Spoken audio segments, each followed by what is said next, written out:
இந்திய நாடாளுமன்ற தேர்தல் வரும் ஏப்ரல் 19ஆம் தேதி தொடங்கி மொத்தம் 7 கட்டங்களாக நடக்கிறது. இந்த தேர்தலில் எப்படியும் 100% வாக்குப்பதிவு இலக்கை எட்டிவிட வேண்டும் என தேர்தல் ஆணையம் பல்வேறு வகைகளில் முனைப்பு காட்டி வருகிறது. இதற்காக இளம் தலைமுறை வாக்காளர்கள் தொடங்கி வயது முதிர்ந்த வாக்காளர்கள் வரை அனைவரையும் வாக்களிக்க செய்ய சிறப்பு ஏற்பாடுகளை தேர்தல் ஆணையம் செய்துள்ளது. அந்த வகையில் வயது முதிர்ந்தவர்களின் இல்லங்களுக்கே சென்று ஜனநாயக கடமையளிக்க வாருங்கள் என அழைப்புதல் கொடுத்ததோடு அவர்களின் வாக்குகளை சிந்தாமல் சிதறாமல் பெற்று வருகிறது. அரசு அலுவலர்கள் தபால் வாக்கு அளித்து வருகிறார்கள்.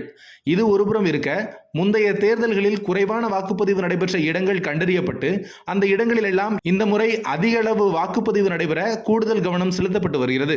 இதற்காக திரை பிரபலங்களை வைத்து வாக்களிப்பதன் அவசியம் குறித்து விழிப்புணர்வும் ஏற்படுத்தப்பட்டு வருகிறது.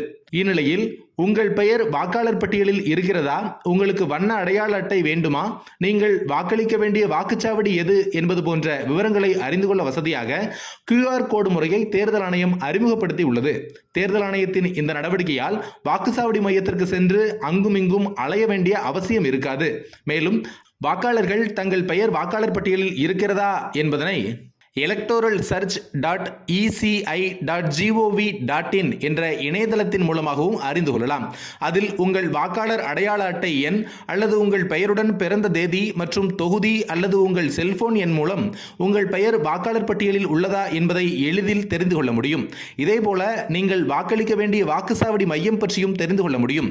அதற்கு electoralsearch.eci.gov.in/polling station என்ற இணையதள பக்கத்தில் உங்கள் வாக்காளர் அடையாள அட்டை எண்ணை பதிவு செய்தால் உங்கள் வாக்குச்சாவடி மையம் எது, வாக்குச்சாவடி நிலைய அதிகாரி, தேர்தல் பதிவு அதிகாரி, மாவட்ட தேர்தல் அதிகாரி ஆகியோரது பெயர்கள் மற்றும் தொடர்பு எண்களை தெரிந்து கொள்ளலாம். வாக்காளர் வண்ண அடையாள அட்டை பெற வேண்டும் என்றால் voters.eci.gov.in/login என்ற பக்கத்தின் மூலம் உங்கள் வண்ண வாக்காளர் அடையாள அட்டையை எளிதாக டவுன்லோடும் செய்து கொள்ளலாம். உங்கள் செல்போன் எண்ணை பதிவிட்டு பாஸ்வேர்டை பதிவிட வேண்டும். பின்னர் வாக்காளர் அடையாள அட்டை எண், செல்போன் எண், இமெயில் என ஏதாவது ஒன்றை உள்ளீடு செய்து பாஸ்வேர்டு கொடுத்து உள்ளே சென்றால் OTP வரும். அதன் பின் வண்ண வாக்காளர் அடையாள அட்டையை டவுன்லோட் செய்யலாம்.